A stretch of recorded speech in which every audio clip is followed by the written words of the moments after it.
Hi there, and thank you so much for being with us on this Thursday, August 21st. I'm meteorologist Ashley Ruiz, and this is Weather Out West, our hour-long show where we showcase what's happening weather-wise across the western United States. And as always, you're going to find forecasts from our meteorologist in the Pacific Northwest, to the Mountain West, California, and then to Arizona in the desert Southwest. Heat is going to be the big story for the majority of our areas, but today we're going to start in Northern California, where widespread 100s are expected starting today. Our weather team in Sacramento issued a weather impact alert today all the way through Saturday. Here's Monica Woods with all the details. I'm meteorologist Monica Woods looking at our northern and central California. Big warm forecast for our regional headlines. Mostly clear skies along the coast. We have very little fog because of a change in our weather pattern. Major heat coming for the valley, warm nights for the foothills. And again, we're going to be tracking and getting more precision on that thunderstorm risk for this year. We'll start it off with our forecast highs for our Thursday. You can see region wide deep into the 100s, 90s and 100s in the foothills, and near 90 for the Tahoe Basin. 70s along the coast, and again, mostly sunny skies, a little bit of marine intrusion, but overall it is going to be much warmer than what we've been seeing. Departure from normal. This just kind of depicts how much warmer we're going to be than we normally are at this time of year, with our average high still sitting at 92. We're going to be running about 5 to 10 degrees above that. Even into next week, we're still going to be sitting a little bit above average. As far as the average number of days in the 100s, we've only had 7 so far. We're likely going to add at least a couple more to that. The average is 16, so we have a little ways to go before we get closer to that average number. Here's a look at the heat risk. Now, this is the type of heat that affects anyone sensitive to heat. It's going to be widespread throughout the valley on our Thursday, but we're starting to see some peaks of that major heat risk on Thursday. That expands into Friday. That's going to be the peak of this heat event, and we'll continue to monitor that into our Saturday, although that starts to subside ever so slightly. But we have a weather impact alert Thursday, Friday, and Saturday for the Central Valley and the foothills. The impact being the heat risk with lows in the 60s and 70s, highs in the 100s. Need that shade, hydration, and access to cooling. Now is the time to prepare to stay safe.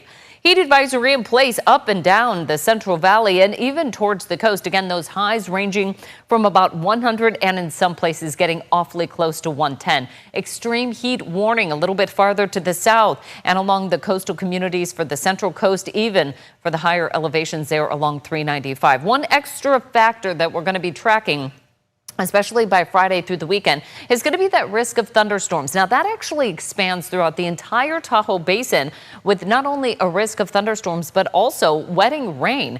That's good for the fire sense. We don't want any lightning-sparked fires. But on the flip side of that, if you're headed up to Tahoe for a weekend event or a little vacation, it's going to be pretty dreary up there with a lot of weather changes. Be weather ready to get off the lake if you plan to do any of that boating. If you're doing any hiking, also be very aware of those rapidly changing conditions. This is all being driven in by that high pressure ridge coming in from the desert southwest. With it, that clockwise circulation just kind of drawing in a little bit of that cloud cover as well. That's going to add to a slight bump in humidity as well. Here comes that ridge, and as it starts to build in, it'll pull up some of that monsoonal moisture, thus starting that risk of thunderstorms in the high country. Thursday's highs near 90 up top for this year, with 90s and 100s in the foothills, and we're talking 100 to 105. We'll see that as well in the Central Sierra. Merced at 102, Madera at 103. Central Coast, we're in the 60s and 70s. 90 though for Big Sur. We're at 80 for Morro Bay. Deep in the 100s for the Central Valley. And again, limited low cloudiness and fog. Highs in the 70s to near 80 along the coast with 100s inland. Northwest coast, we've got highs a little bit cooler. 63 for Eureka. Lots of fog for Crescent City, but look at that. Travel inland, 107 for Redding and Red Bluff, as well as Willows. As we move a little bit farther to the south, we're in the 100s, and that gets us into that heat advisory overnight into our Friday forecast. So Friday to Saturday is when we have that heat advisory. Chance of thunderstorms for this year. Again, be weather aware and ready to get off the lake and any higher elevations as we move on into our extended forecast. Again, our highs are going to stay in the upper 90s into Saturday, a little bit cooler as we head into next week. No surprise here, but heat will impact Southern California as well, where heat alerts are in place for the valleys, mountains, and deserts. San Diego's Vanessa Paz has all of the forecast details.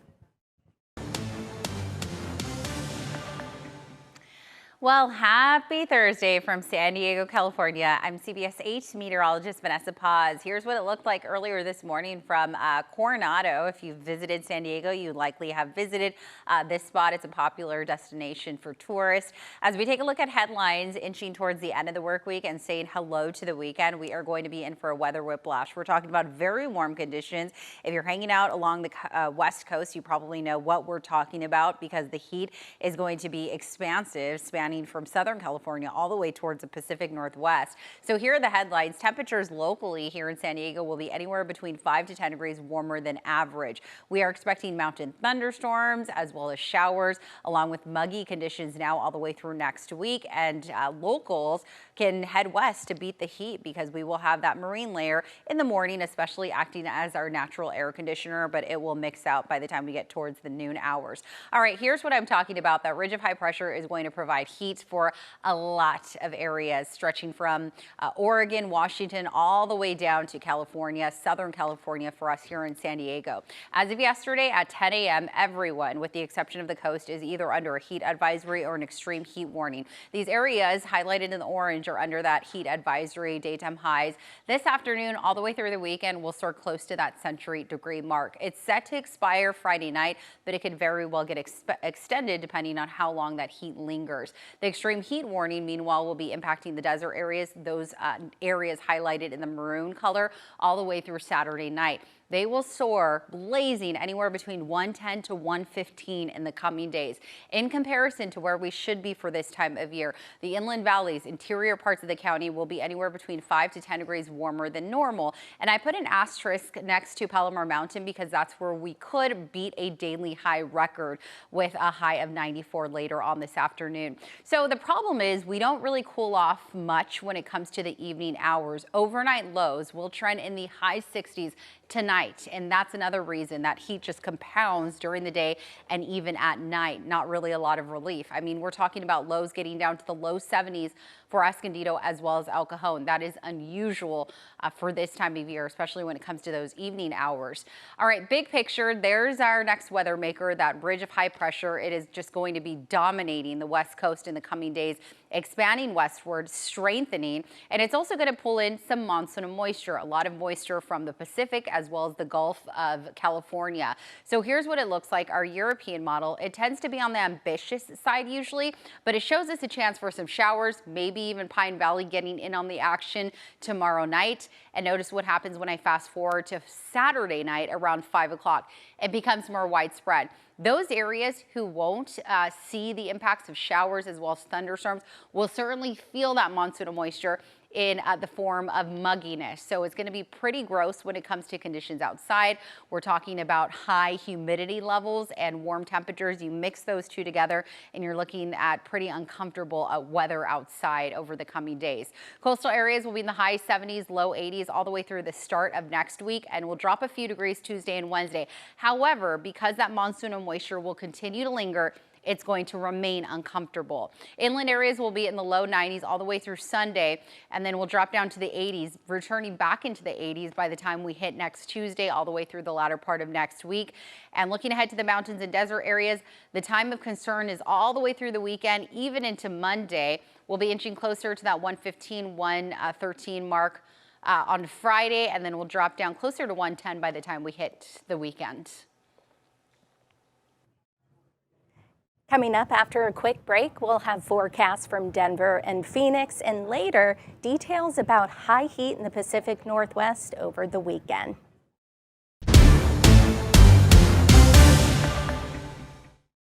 There's no surprise that the heat is an issue in the desert Southwest, but monsoonal showers are in the mix as well. Here's Ginger Jeffries from Phoenix with much more. I'm meteorologist Ginger Jeffries. We'll look at your weather out west. And yes, it is another weather impact alert day for our region as temperatures are going to be soaring near record value. Now, we still have our other summer extreme. I'm talking about the monsoon moisture really building in on the rim yesterday. We're going to see that today as well, but increasing for tomorrow. So it's almost a double whammy of summer extremes with heat and monsoon. Let's start right here. Extreme heat warning, and it's not just for Arizona. We're seeing this stretch into California and Nevada. Basically from Vegas to Phoenix, the heat is on. What do we need to be ready for? We're talking about numbers between about 109 to 114. And I think yesterday was just the beginning of a little warm up done desert style. Today, we're going to up the ante slightly. We're going for highs today in Phoenix at 113. We've got 112 in Yuma, 116 for Parker and Havasu, and right about 115 in Bullhead City. Now, you can see a lot of monsoon moisture from the rim into high country, also closer to the east and southeast portions of the state. So we literally have kind of this line dividing our state with extreme heat meeting the summer monsoons. And this, I think, is going to continue to activate into the weekend, bringing around even a healthy chance for the valley by the middle part of next week. But as far as your temperatures go, all right, yesterday, 1 degree shy of the record, 112 as advertised. We should be closer to about 105 degrees. So clearly we're elevated. That's why the National Weather Service has issued that extreme heat warning. As far as today and tomorrow, once again, we're 1 degree shy of the record. Here's what I'm calling for: 113, the record 114. Now tomorrow, simply because we have so much moisture in the mix and this cloud cover, I think temperatures are going to start scaling down. Still, any day above 110 in the desert is something to heed the warning. Now, the other big change up for today, look at this. On the monsoon meter, you know, this is our gauge. We give it a 1 to a 10 as far as the severity of storms and how many storms. We're seeing quite a bit of activity, especially for the Rim and White Mountains. But since we're at a 3, the valley is not free and clear from any of this moisture, this monsoon cells that are developing later in the day. We saw it yesterday. We had a dust warning for the region, thunderstorm warnings for higher elevations. And once again, the satellite picture is showing, yeah, we've got this sweep of moisture rolling on through. It's also the reason we're dealing with extreme temperatures. High pressure over the Four Corners just allows this moisture to draw on up and again kick off some of these monster storms. So where are we looking for the measurable rainfall? It doesn't show the metro, but it's all around us. I mean, from Buckeye to Casa Grande into Kearney, Globe, Pace, and Cave Creek, everyone's looking for a hint of moisture. So the opportunity that some of that could actually impact the valley definitely increased compared to yesterday. So as I map you through it, notice what happens. It's of course later in the day. We need that sunshine element. We need that thermal capacity to help out with the convection. And once again, we've got this line of storms right along the rim, which again could be powerful and could kick up a dust storm for the valley. So it's going to be hazy, but it's also going to be hot, near record heat today. As we push the mercury up to 113 degrees, remember, here's our record set in 2019, 1 degree shy of record territory. So the best way to manage it, try to limit your outdoor exposure. Look at this. We've got pretty much clear skies through about 3 o'clock when we'll see the peak of the heat, but then those clouds are converging, all because of monsoon moisture on the move. In fact, it is very active for the higher elevations. We're seeing about 70% of the region will be getting showers from Saturday to Tuesday. Now, how does that transfer for the valley? After we get through this extreme heat, our daytime highs are coming down substantially as monsoon moisture is a feature of the forecast. I'm sure a lot of people are looking forward to that monsoon moisture. All right, now it's time to head to Denver, where near record temperatures are possible, but cooler temperatures are headed their way, all thanks to a cold front. Here's Kathy Sabin with the forecast. Hello from Denver, Colorado. I'm 9 News Weather Impact Team meteorologist Kathy Sabin, and we are looking at kind of a warming and drying trend for one more day and then a big change in the pattern. Earlier in the week, we had some gusty thunderstorms develop west and south of town. Viewers sending in pictures of rain, hail, and this wonderful shot of mammatus clouds. Pretty common this time of year with thunderstorms, but cool nonetheless. Not overly cool today. So far, 45 days with 90 or better. That's about average average for the season. And we're going to crack that top 10 list, I think, for warmest summers on average. We'll go to 46 days by the time this afternoon is over with. Big dominant ridge of high pressure pushing the storm track to the north, but only for today. There's a trough off to the west and cool air from Canada approaching from the north. And these are going to combine forces to bring a significant change to us starting Friday and lasting right through the weekend into early next week. That tropical monsoon flow has been so weak and limited that we really need moisture to help our firefighters out, the firefighters that are battling the blazes across northwestern Colorado and the western slope.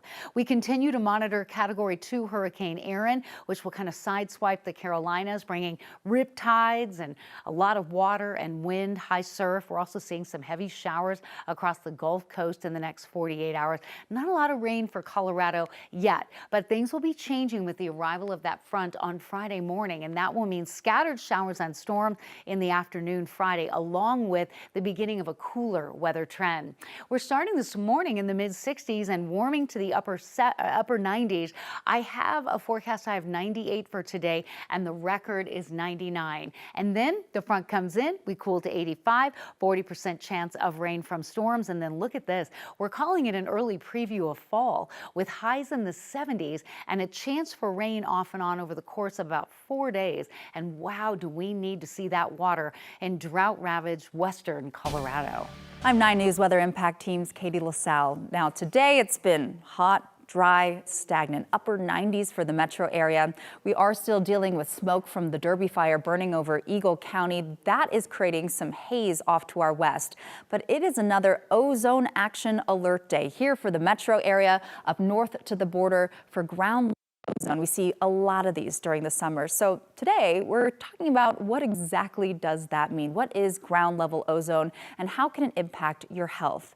In terms of conditions this morning and through the afternoon, a lot of sunshine and very little cloud coverage. Now, ground level ozone is not just one thing. It's a secondary pollutant not directly emitted. It's a combination of sunshine, heat, and also things like emissions from cars, factories. You combine that especially over the urban corridor, which is where that alert is in place.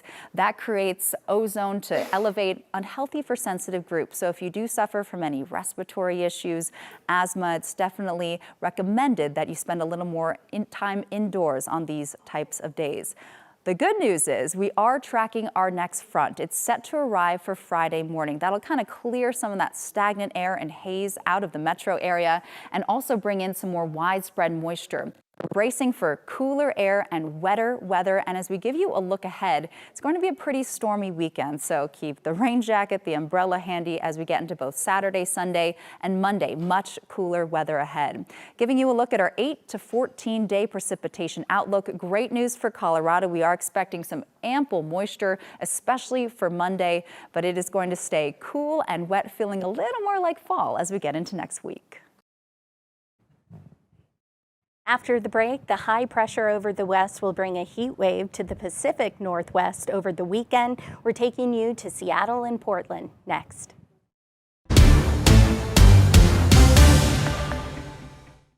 Welcome back to Weather Out West. I'm meteorologist Ashley Ruiz. Our friends in the PNW are bracing for a weekend heat wave. We'll start in Portland, Oregon, where there are numerous heat alerts in place. Here's Rod Hill with much more.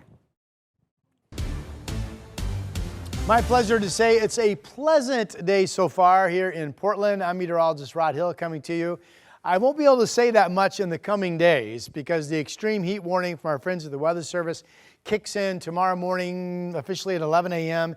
and extends through at least Monday night. So this is from the Weather Service, the heat warning map. It's this pinkish tone from south of Eugene up through Salem, Portland, and up into Vancouver and in the gorge out through Hood River. That's the current extreme heat warning up starting tomorrow. This is for areas where the Weather Service feels like you could hit 100 and you don't do it that often. The orange colors are a heat advisory, including Kelso Longview and parts of the Coast Range. This is for areas that will be plenty hot, mid-90s, but not really expected to threaten reaching 100. And the last color is this kind of brick tone. This is an extreme heat watch. This will probably be turned into a warning by Saturday because it's Saturday that places like the Dalles and the East Columbia River Gorge could get up well above 100 degrees something you folks do, but you don't do it that often. So for the valley, with this extreme heat warning up currently starting Friday and going through Monday night, the overall range of expected highs no cooler than 95 and hopefully not above 103. You may recall the last heat wave we had in the Willamette Valley, including Salem, hit 102. So this is our big story and will be for the coming days. It could be what, Wednesday of next week before we have a chance to be shy of 90 once we get out of today. So this is from the homepage of our local National Weather Service office. Heat exhaustion, heat stroke. And I want to point out especially heat exhaustion is something that even if you're young and healthy and fit and active, if you don't listen to your body, you can get in trouble. And by listening to your body, if you start feeling fatigued in the coming afternoons in the heat of the day in the sun, just take a break from what you're doing. If you don't continually keep hydrated, you may start feeling fatigued. Doctors stress you can't just go, oh my gosh, I'm thirsty, now I've got to guzzle some water. It's best to just continually have water with you and hydrate. And then a more serious nature is the heat stroke, confusion, dizziness. You're asked to call 911 because this can become very serious and you could easily find yourself being hospitalized. We've got big events this weekend with the heat coming. We've got the Oregon State Fair down in Salem. And then Friday morning, we've got the Hood to Coast Relay that continues into Saturday along the Oregon coast. So it starts at Timberline Lodge up on Mount Hood at 6,000 feet tomorrow morning. It'll be 60 degrees. We've had Hood to Coast relays where it was in the 30s to start, 60 this time. Mid-80s in Portland at noon. The big concern, the runners coming through the North Willamette Valley into Portland Friday afternoon, early evening, where temperatures could be between 98 and 101. And that's as hot, if not hotter by an actual degree, that we've ever seen during this Hood to Coast relay. Saturday it'll be sunny, 57 early morning in Seaside, 76 at noon, and then about 82 at 5 o'clock. Our mountain is clear today. It'll be clear up there tomorrow morning. Beautiful day at the beach, temperatures in the 70s today, some 80s tomorrow expected. Our state capital, beautiful morning, expected to at least make it to 90, maybe 92 this afternoon.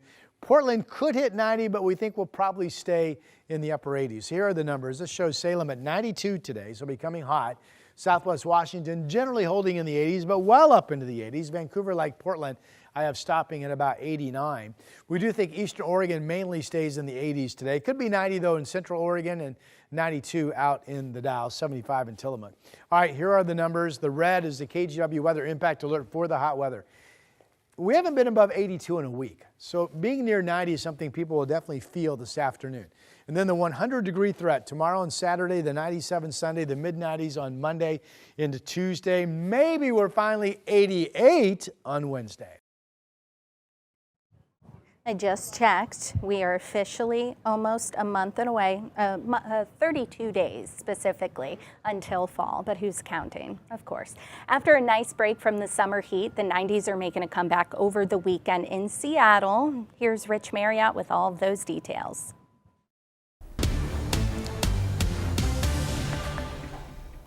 Hi, I'm meteorologist Rich Marriott, and boy, a great day around Western Washington. We had a beautiful sunrise this morning and a lot of sunshine headed our way. Only a few high clouds there in our Port Angeles Tower cam shot, and looking pretty quiet out there as you look out towards the Strait of Juan de Fuca. There at Granite Falls High School, looking up towards Mount Pilchuck, definitely beckons us to come up and do some hiking. It's going to be beautiful up in the mountains today and on into the next couple of days. It's going to get hot down here in the lowlands over the weekend, and the mountains might be a good place to go to cool off. They'll be considerably cooler. Take a look there from our Columbia Tower cam, zoomed in on Mount Rainier.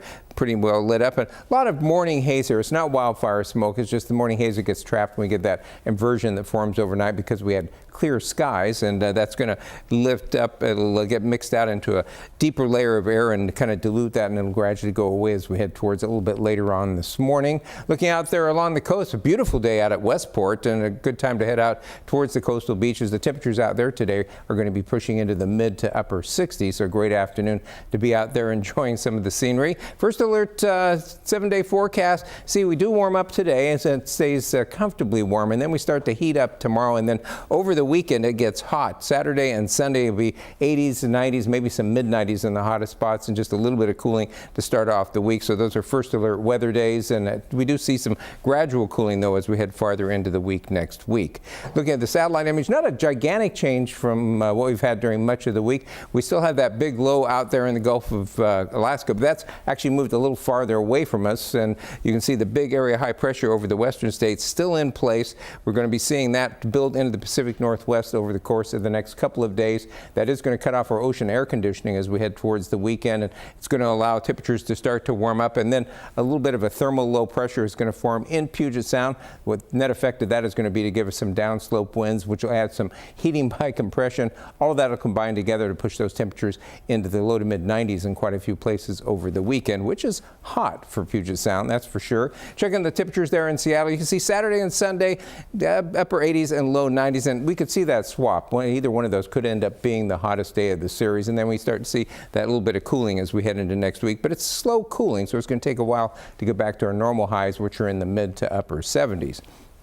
Looking at the Olympia, you can see even warmer there in the South Sound. Will be into the mid 90s for Saturday and Sunday, only cooling back to the low to mid 90s as we head towards the first couple days of the week, and then we finally see more substantial cooling as we head towards midweek next week.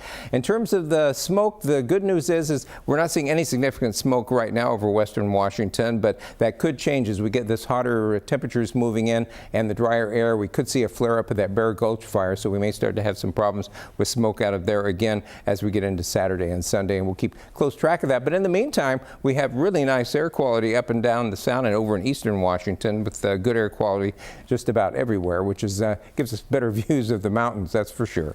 Looking out at the mountains, speaking of them, we've got to see sunny skies. It's going to be a beautiful day up at Stevens Pass and just about anywhere you go in the Cascades or Olympics. Temperatures this afternoon are looking really nice, getting into the mid to upper 70s just about everywhere, with lots of sunshine, and pretty good day to get up there and get in some exercise as well. Checking those temperatures, you see here in the lowlands, really comfortable up there north of Seattle. Temperatures mostly in the mid 70s, and Seattle southward upper 70s and low 80s. But then that warming starts to kick in as we head towards Friday. Temperatures going to be mostly in the 80s, touching the 90-degree mark down in the South Sound, and even a few mid 90s as you get farther away from the water. And then as we move into the weekend, we're going to be looking for those temperatures to be, a lot of them, into the low to mid 90s down in the South Sound. And again, it could be either Saturday or Sunday. It'll be the hottest day. First alert weather day, Saturday, Sunday, and Monday. And then as we head into next week, things will gradually begin to cool down. And by the time we get to the end of next week, and the end of August for that matter, we're going to be looking for the temperatures back to normal in the mid to upper 70s. Up next, we're headed to Boise, Idaho, and Spokane, Washington, and later, new research from UC San Diego shows honeybees may be crowding out native pollinators by taking over pollen sources. What this means for their local environment, that's coming up a little later.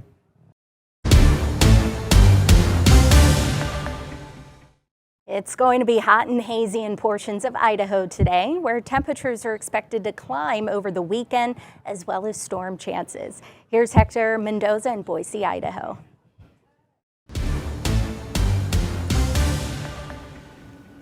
Well, it's another beautiful morning here in Boise, Idaho. Hello, my name is Hector Mendoza, forecasting out here at KTVB for Boise. But as we look at some of these conditions early on this morning, what a beautiful sunrise looking off into Bogus Basin and off into the Treasure Valley as we see lots of sunshine. And what a beautiful morning it was with some cooler temperatures. And it's just looking absolutely fantastic for today as we have lots of activities for tonight. But even through the night and in through this morning, we saw some of those sunny conditions through the Sun Valley area here, with those temperatures hitting into the upper 50s. So not too bad waking up into some of those mountain areas, and we're going to see lots of this throughout the rest of the day and even into the next couple of days. But we are going to see a bit of some of those hazy conditions into the mountains, as we did see in a little bit there in that camera, and that is due to some of the area wildfires that we will continue to see bring in some of that smoke. And as we get on closer into tomorrow, that's when we're going to start to see a little bit more of those smokier conditions into the afternoon hours, as we have a little bit more of that pouring into the Treasure Valley, and that'll continue into the Magic Valley, so areas in Twin Falls and all the way through eastern Idaho is where we expect to see that really pick back up again for tomorrow. So we'll keep an eye on the air quality and keep an eye on some of the skies there for tomorrow as we head on into Saturday. But as we look on into today, we run it back as those temperatures stay around the same, so into those low 90s. We see lots of sunshine for today and some breezier conditions will come along for this afternoon. But as we get to the wrap up of the work week, we see a warming trend that continues, and we see some scorching hot temperatures come along for Saturday. But even into the weekend, we also see a chance for some moisture that makes its way in that brings storm chances back in through the weekend and early into next week.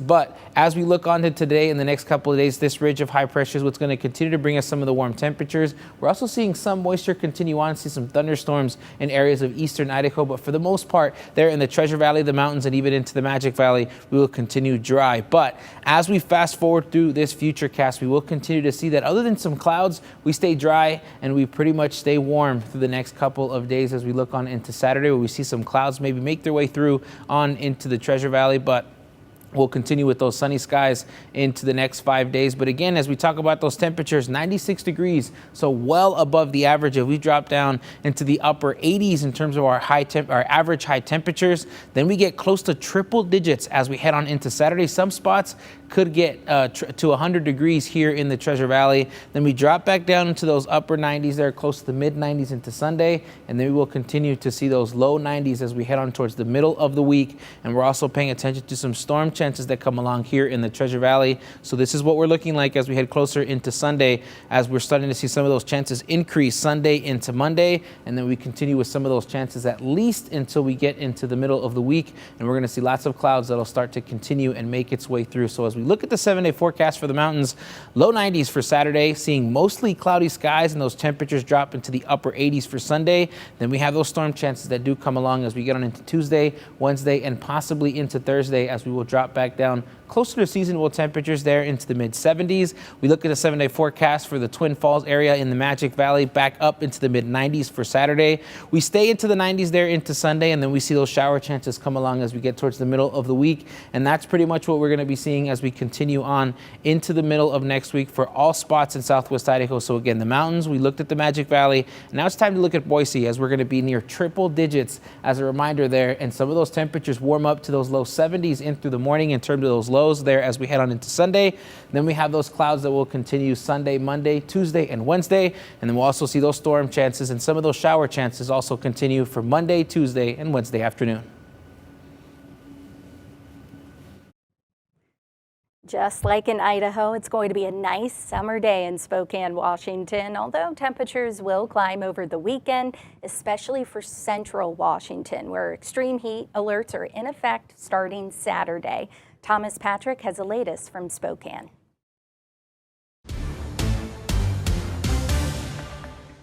I'm meteorologist Thomas Patrick in Spokane, Washington. Another beautiful day here. It's been like that all week long as we are enjoying some of the best summer season days, where it's just slightly cool in the morning and then slightly warm in the afternoon. But if you split it right down the middle, you just pick what part of the day you want to get outside and enjoy it. And not a single cloud in the sky over Coeur d'Alene right now, as our temperatures do keep climbing. So that perfectly balanced scale will start to tip more into the hot end of the scale starting this weekend. A lot of days will be in the 90s for eastern Washington, could even be close to 100 degrees or so for central Washington.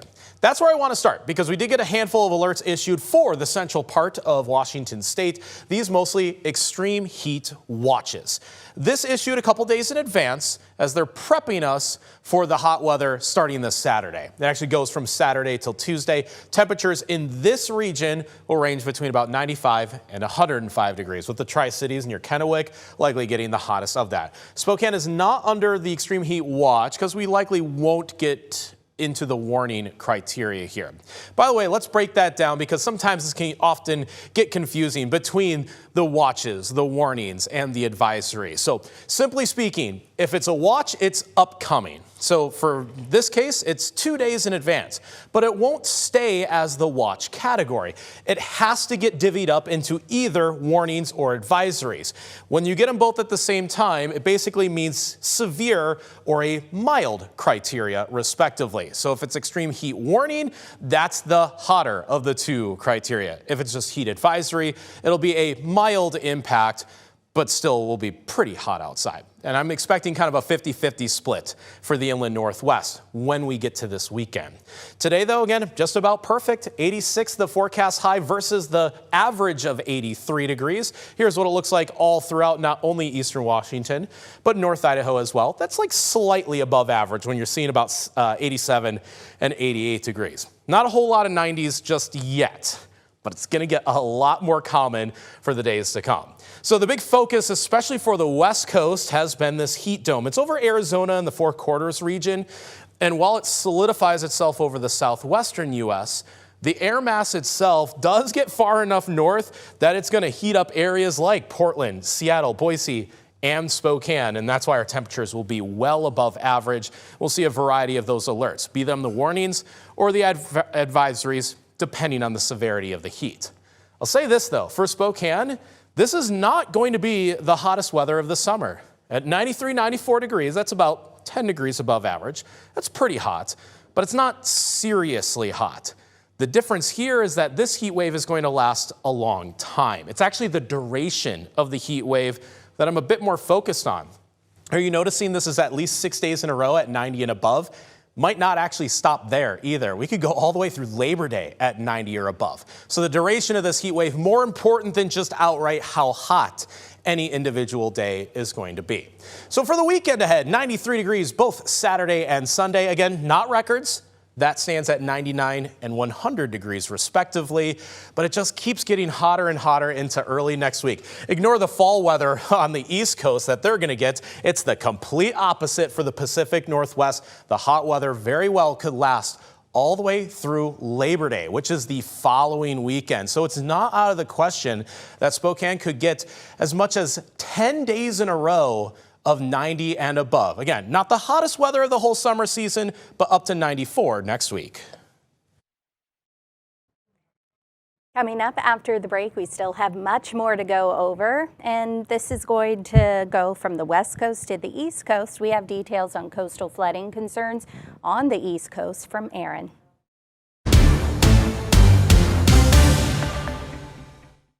From the heat out west to coastal flooding out east, Julie Martin has the details in today's national forecast. Well, for this Thursday, Hurricane Aaron still posing some tropical threats along the East Coast, especially in places like North Carolina up into the mid-Atlantic. Also dealing with some extreme heat in the southwest, and that will be ongoing, and a few scattered storms across a stalled out frontal boundary in the southeast. Here's a look at those temperatures then for your Thursday. Comfortable around the Great Lakes region. We have the 70s and 80s, so a nice air mass there. Much cooler than average in the northeast and portions of New England. That's where we have the low to mid 70s in play. 80s there in the mid-Atlantic, and then we've got the heat ongoing in the south. Now Atlanta at 91, Jacksonville, you'll be at 95, dealing with extreme heat over in Texas as well. But the bulk of that real extreme heat, that's going to be back here in the desert southwest, places like Phoenix. You'll be up to 113, and we are still staying comfortable along the Pacific Northwest, although things are heating up near 90 in Portland. So that's where we have some of those watches and warnings in yellow here. Those are those heat advisories. The white is that extreme heat that's going to be ongoing over the next few days as high pressure is in control there. And then along the East Coast, that's where we have our tropical storm warnings in orange here. And those are stretching, as I mentioned, from places like New Jersey all the way down into the Carolinas, certainly the Chesapeake Bay, Virginia. All of these areas will have to watch out for coastal flooding, high surf, and extremely dangerous rip currents over the next couple of days. Here is a look at that severe threat for your Thursday. A slight level, a level 1 out of 5 here in places like the High Plains. Minneapolis, you're included in that. And then we've got that frontal boundary across the south. Don't think many of these storms will turn severe, but it will be quite soggy along those areas. Here's a look at that tropical outlook, and we are still dealing with Category 2 Aaron here, churning off the East Coast. Not expected to make a direct hit to land at all. It will move out to sea, and then the tropics really starting to light up We have this area here. This has about a 70% chance of developing. This one, not really much to worry about a 30% chance. And then back off the African coast, we've got about a 40% chance of another little cluster developing over the next few days. Obviously, none of these making mainland impacts anytime soon, but we'll keep an eye on them. Here's Hurricane Erin moving out to sea over the next couple of days, but the surf and the rip currents are going to remain dangerous, so please stay out of the water. Here's a look at these regional temperatures. 78 in Seattle, 103 in Sacramento. We'll see 113 in Phoenix. Hot across Texas with those 90s in play, and hot across the southeast also. We're dealing with the low to mid 90s and those storms ongoing. Minneapolis, you'll be in the 80s. Cool in Buffalo at 72, and in DC, you'll be on the cooler side at 76. When we come back, we'll explain the new study that says honeybees could be dominating the pollination of native plants.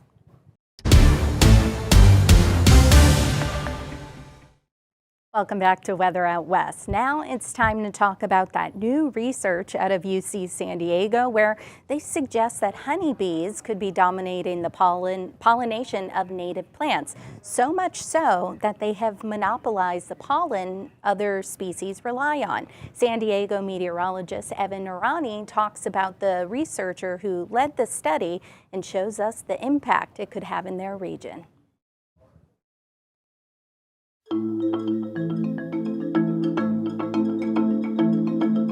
Any given day in San Diego, plants and animals are working in harmony, keeping our county the most biodiverse in the continental U.S. But a new study shows that feral, non-native honeybees, bred over hundreds of years, are now posing a risk in the region to the native bee species. We found that up to on abundantly blooming plant species, honeybees can account for about 90 to 99% of all the visitors, which is a lot, especially since we have such an amazing diversity of native pollinating insects here. That's Dylan Travis, the lead researcher in a new study showing that when honeybees hog the resources, native species suffer. Native bees need to spend more time flying around getting resources, so that means they're more open to being predated, like eaten by something, more open to getting diseases. They're not defending their little nests, so there's more of an opportunity for some kind of nest predator to come and eat your eggs. Compounding the problem, hives of honeybees work together with the incredible ability to communicate where the pollen is located, often foraging earlier in the day compared to native bees. Honeybees, by doing this little dance in their hive, can communicate the distance and direction of resources, so location, to their nestmates. And so they can recruit their nestmates to the location of resources. Native bees, for the most part, excluding bumblebees, don't do this at all. Honeybees can even leave behind pathogens and diseases that harm the native species of insects. They also promote more inbreeding between plants, lessening their fitness. A plant will make 1,000 seeds, maybe 200 of them make it to the ground to become plants, and then maybe 2 of them now, because of all this inbreeding oppression, actually make it to adulthood. It just makes it really hard for them to survive. But there is something that can be done. While it would be near impossible to eradicate honeybees entirely, and that's not exactly the goal here, it could be easier to just have more pollen available in general. People could replace their lawns with native plants. What if instead of being limited by floral resources, we aren't anymore, if native bees are? So while it may not be ideal, you can help do your part to help the native bees with more native plants in your yard. San Diego's a very special place, and it's already in peril. We've lost so much of our habitat to just development, invasive plant species and stuff like that. So it's worth protecting. Evan Noorani, CBS 8. It's Thursday, which means it is Drought Monitor Day, and we have an update. All that hot and dry weather fueled worsening drought conditions, as you can imagine. Now, Arizona saw the severe drought expand slightly over the central portion of the state. And even though it's monsoon season, the monsoon largely missed the region, but that could definitely change, as you heard from Ginger there. The drought worsened for portions of Colorado and Idaho as well. So no major changes in this week's drought monitor update in Oregon and Washington, where there were slight improvements in southeastern portions of Washington. California remains in extreme to exceptional drought with little to no relief in sight. which brings me to the seasonal drought outlook. The latest seasonal drought outlook was released this morning, and it goes through the end of November. And for Washington and Oregon, which I can go back and show you real quick, it was showing that we could have some removal of the drought completely for the Olympic Peninsula as they enter more of that wet weather season. And drought remains but improves, and the drought persists for more so the southeastern portion of the state and northern Oregon. For Idaho, Southern California, and the desert Southwest, drought conditions continue, and eastern Colorado drought development is likely. I know that was a lot to unfold, but of course we'll continue to cover that with some of our new drought monitor updates over the next couple of weeks. That does it for us today on Weather Out West. I'm Ashley Ruiz. We thank you so much for being with us today, and we hope you'll join us again tomorrow for Weather Out West.